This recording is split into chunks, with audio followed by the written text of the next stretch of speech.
Kaum muslimin yang kami muliakan, yang terjadi di Cina sekarang ini, apa yang terjadi di Republik Rakyat Tiongkok, di Tiongkok Daratan dan seluruhnya, apa yang terjadi? Kelaparan sudah mulai.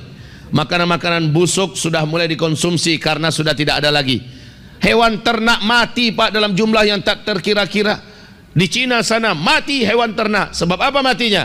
Sebab tuan rumah, orang-orang yang merawat, petani-petani dan peternak seluruhnya tak boleh keluar rumah. Matilah.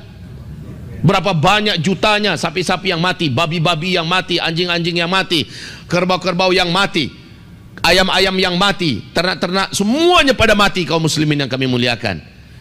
Makanya dikirim 40 kontainer pembakar bangkai ke Cina. Satu kontainer itu memiliki kapasitas 5 ton dan memiliki kekuatan bakar 800 derajat Celcius. Sehingga ini hanya hitung beberapa menit hancur sehancur-hancurnya Pak. Dan yang paling mengerikan juga kaum muslimin, tidak cukup hanya gagak dalam jumlah yang sangat banyak menghantui kota-kota di Cina. Tidak cukup dengan belalang-belalang raksasa. Tidak cukup hanya dengan sekarang jutaan hektar tanah-tanah di Cina digerogoti oleh ulat bulu yang merusak hewan, yang merusak perkebunan mereka, pertanian mereka. Ini apa yang akan terjadi kaum muslimin?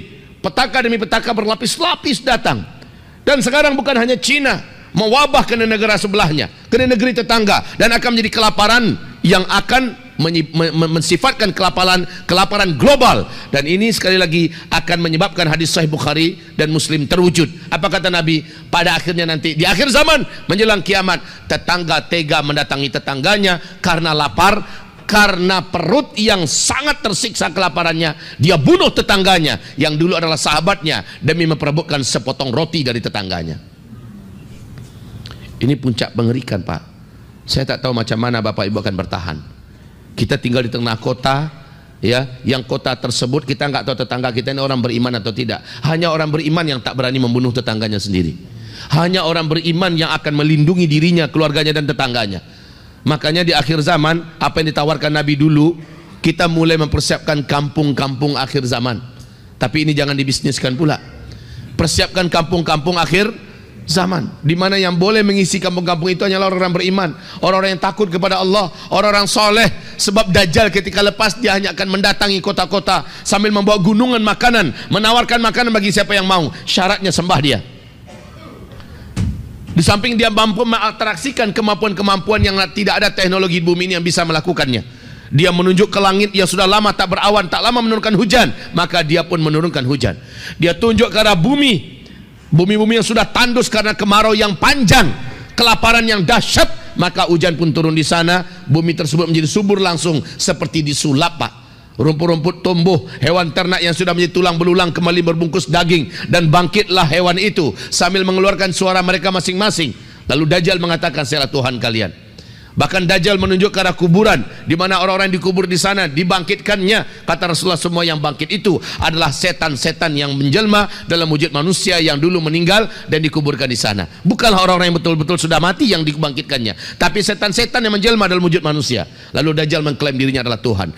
2/3 manusia nanti akan menyembah Dajjal, dan tanda-tanda kemunculan Dajjal itu di Palestina sudah terjadi Pak. 3. Hadis Sahih Muslim dari Fatimah binti Qais sudah terjadi. Susutnya danau Tiberias, sudah tidak mengeluarkan air lagi satu tetes pun. Dan hampir 3 tahun ini satu tetes pun sudah tidak mengeluarkan lagi air di mata air Zuhar, juga di Palestina. Dan yang ketiga adalah kebun kurma di Baisan sudah mengalami kerusakan parah, dan buahnya juga sudah hampir-hampir saja tidak lagi berbuah. Dan kaum muslimin yang kami muliakan, ini adalah indikasi bahwa Dajjal itu sebentar lagi akan keluar. Dajjal inilah fitnah terbesar di alam semesta Pak. Sejak bumi ini ciptakan, Adam ada sampai hari kiamat, ma baina khalqi Adam ila qiyamis sa'ah fitnah akbar minad Dajjal. Sejak Adam Allah ciptakan sampai nanti hari kiamat, tidak ada fitnah yang melebihi fitnahnya Dajjal. Jadi virus corona lewat Pak, bencana-bencana alam yang paling hebat dan mengerikan lewat, kelaparan yang ada di mana-mana di muka bumi, pembunuhan, pembantaian, perang dan perang lewat dibandingkan Dajjal. Maka Dajjal lah puncak di seluruh fitnah itu. Jadi Dajjal ini saking buruknya beliau, menjelang kedatangannya saja sudah membawa berbagai macam bencana yang mengerikan di muka bumi Pak. Apalagi sosoknya muncul, saya agak memiripkan Dajjal itu dengan asteroid. Saya agak memiripkan Dajjal itu dengan meteor di ruang angkasa. Umpamanya ini meteor dan ini bumi kita. Ini bumi kita, ini meteor. Seandainya meteor ini melesat, Pak,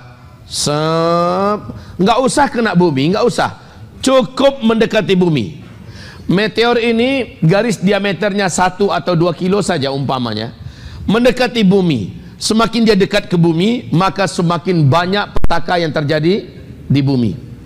Ya, apabila dia langsung bersinggungan dengan atmosfer bumi kita, maka seluruh sinyal yang ada di kawasan akan mati.